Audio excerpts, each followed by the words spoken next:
तलाक चाहिए तो मेरी एक शर्त है, एक दर्द भरी कहानी। जब मैं रात को घर पहुंचा तो मेरी पत्नी ने खाना लगाया। मैंने उसका हाथ अपने हाथों में ले लिया और कहा, मुझे तुमसे कुछ ज़रूरी बात कहनी है। वो शांत बैठकर खाना खा रही थी। उसकी आंखों में कुछ दर्द सा साफ नजर आ रहा था। अचानक मुझे नहीं पता कैसे कहूँ, मगर मुझे उसे बताना ही था। मैंने बड़ी शांति से कहा, मुझे तलाक चाहिए। लगा जैसे उसे मेरे शब्दों से कुछ फर्क नहीं पड़ा, बल्कि उसने मुझसे पूछा, क्यों तलाक चाहिए। मैंने उसके सवाल को अनसुना किया तो उसे गुस्सा आ गया। उसने चम्मच उठाकर फेंक दिया और जोर से चिल्लाई, तुम इंसान नहीं हो। उस रात हमने एक दूसरे से बात नहीं की। वो रो रही थी।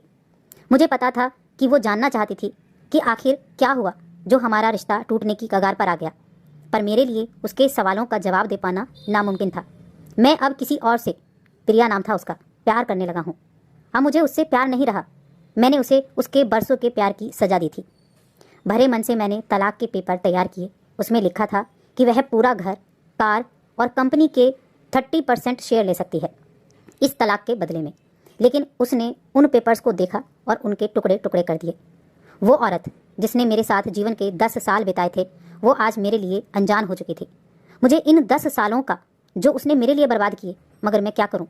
जो हो चुका उसे मैं बदल नहीं सकता था, क्योंकि मैं किसी और से, अपनी पत्नी से भी ज़्यादा प्यार करने लगा था। आखिरकार उसके सब्र का बांध टूट गया और वो फूट फूट कर मेरे सामने रोने लगी। मेरे लिए उसका रोना एक तरह से उसकी विदाई या उसकी रिहाई की तरह था। तलाक की ये बात जो कई दिन से मुझे परेशान कर रही थी, अब बिल्कुल साफ हो चुकी थी। अगले दिन मैं घर काफ़ी लेट आया। मैंने देखा कि वो टेबल पर बैठकर कुछ लिख रही थी। मैंने शाम का खाना नहीं खाया था, लेकिन फिर भी मैं सीधे ऊपर जाकर अपने कमरे में सो गया, क्योंकि पूरा दिन प्रिया के साथ रहने और कई जगह घूमने के बाद मैं थक गया था। वो शायद रात को उसी टेबल पर लिखते लिखते सो गई थी। सुबह उसने तलाक की शर्तें बताई। वो मुझसे कुछ भी लेना नहीं चाहती थी। उसे सिर्फ तलाक से पहले 1 महीने का समय चाहिए था। उसने आग्रह किया कि इस 1 महीने में हम दोनों वही पुराना वाला जीवन जिएंगे जितना संभव हो सके, क्योंकि आने वाले 1 महीने में हमारे बेटे की परीक्षा है। वह नहीं चाहती थी कि हमारे टूटे रिश्ते का प्रभाव उसकी पढ़ाई पर पड़े। मुझे भी यह ठीक लगा, मगर वो कुछ और भी चाहती थी। जैसे शादी के दिन मैं उसे उठाकर अपने शयन कक्ष तक ले गया था, उसी तरह हर रोज 1 महीने तक मैं उसे शयन कक्ष से उठाकर मुख्य द्वार तक भी लाऊं। मुझे लगा यह पागलपन है, मगर इन आखिरी दिनों को थोड़ा अच्छा बनाने के लिए मैंने उसकी यह शर्त स्वीकार कर ली। मैंने प्रिया को अपनी पत्नी की सभी शर्तों के बारे में बताया। वो हंसने लगी।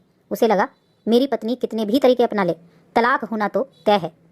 मेरी पत्नी और मैं किसी से भी इस दौरान नहीं मिले थे, लेकिन उस दिन जब मैंने उसे पहली बार उठाकर गेट तक लेकर गया, तब हम दोनों काफ़ी अजीब महसूस कर रहे थे।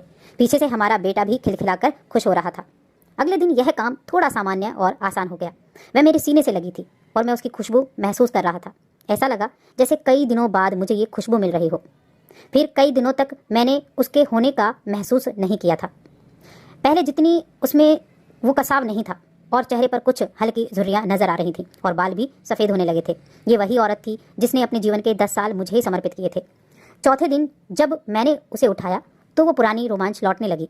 5वें और 6ठे दिन वो पुराना प्यार फिर जागने लगा। मैंने प्रिया को इसके बारे में कुछ नहीं बताया था। अब उसे उठाना और आसान हो गया था। शायद वह हर रोज़ यह सब करने का मैं आदी हो गया था। एक दिन वह अपनी पसंद की साड़ी निकाल रही थी, लेकिन कुछ खास ढूंढ नहीं पाई। उसने सांस भरते हुए कहा कि उसके सारे कपड़े बड़े पड़ने लगे हैं। तब मुझे पता चला कि वह काफ़ी दुबली हो गई है और इसीलिए मैं उसे आसानी से उठा पा रहा था। मेरे दिल को एक झटका सा लगा। उसने अपने दिल में काफ़ी दर्द छुपा रखा था। पता नहीं कैसे मैं आगे बढ़ा और उसके सिर को छूकर देखा। अचानक हमारा बेटा आया और बोला कि पापा, ये तो मम्मा को उठाकर बाहर ले जाने का समय हो गया है। उसके लिए अपने पापा द्वारा मम्मा को इस तरह उठाकर ले जाते हुए देखना जीवन का अभिन्न हिस्सा बन गया था। मेरी बीवी ने हमारे बच्चे को बुलाया और जोर से उसे गले लगा लिया। मैंने अपना चेहरा दूसरी तरफ कर लिया। मुझे लगा कि कहीं मैं अपना निर्णय न बदल लूँ। मैंने अपनी पत्नी को रोज की तरह उठाया और बेडरूम से सिटिंग रूम होते हुए हॉल तक लाया। उसने प्यार से अपने दोनों हाथ मेरी गर्दन के आसपास रख दिए। मैंने उसे जोर से पकड़ रखा था, बिल्कुल अपने सुहागरात की तरह, मगर उसका इतना कम वजन मुझे परेशान कर रहा था। महीने के आखिरी दिन जब मैंने उसे उठाया तो मेरे लिए एक कदम भी चल पाना मुश्किल हो रहा था। हमारा बेटा स्कूल जा चुका था। मैं अपनी कार से ऑफिस गया और कार से कूदकर बाहर आ गया, बिना कार को लॉक किए। मुझे डर था कि अब एक पल की भी देरी मेरा इरादा बदल देगी। मैं ऊपर गया। प्रिया ने दरवाज़ा खोला और मैंने उससे कहा, सॉरी प्रिया, अब मैं अपनी पत्नी से तलाक नहीं लेना चाहता। उसने मुझे देखा और मेरे सिर पर हाथ फेर कर कहा, तुम्हें बुखार तो नहीं है? मैंने उसका हाथ हटाया और कहा, सॉरी प्रिया, अब मुझे अपनी पत्नी से तलाक नहीं चाहिए। हमारी शादीशुदा जिंदगी शायद हम दोनों के ध्यान न देने की वजह से बोरिंग हो गई थी, लेकिन इसका मतलब यह कतई नहीं है कि हम एक दूसरे से प्यार नहीं करते। अब मुझे एहसास हुआ है कि जिस दिन से मैं उसे शादी करके अपने घर लाया था, उस दिन से जीवन के आखिरी दिन तक मुझे उसका साथ निभाना है। प्रिया के होश उड़ गए। उसने मुझे एक जोरदार चांटा जड़ दिया मेरे मुंह पर। वह रोने लगी और दरवाजा अंदर से बंद कर लिया। मैं सीढ़ियों से नीचे उतरा और आकर अपनी कार में बैठ गया। आगे एक फूल वाले की दुकान पर रुका और अपनी प्यारी पत्नी के लिए एक सुंदर सा गुलदस्ता लिया। दुकानदार ने पूछा कि इस पर क्या लिखना है। मैंने मुस्कुराते हुए कहा कि मैं तुम्हें जीवन के आखिरी दिन तक यूं ही उठाता रहूंगा, मेरी अर्धांगिनी। उस शाम जब मैं घर आया हाथों में गुलदस्ता लिए, मेरे चेहरे पर एक मुस्कान थी।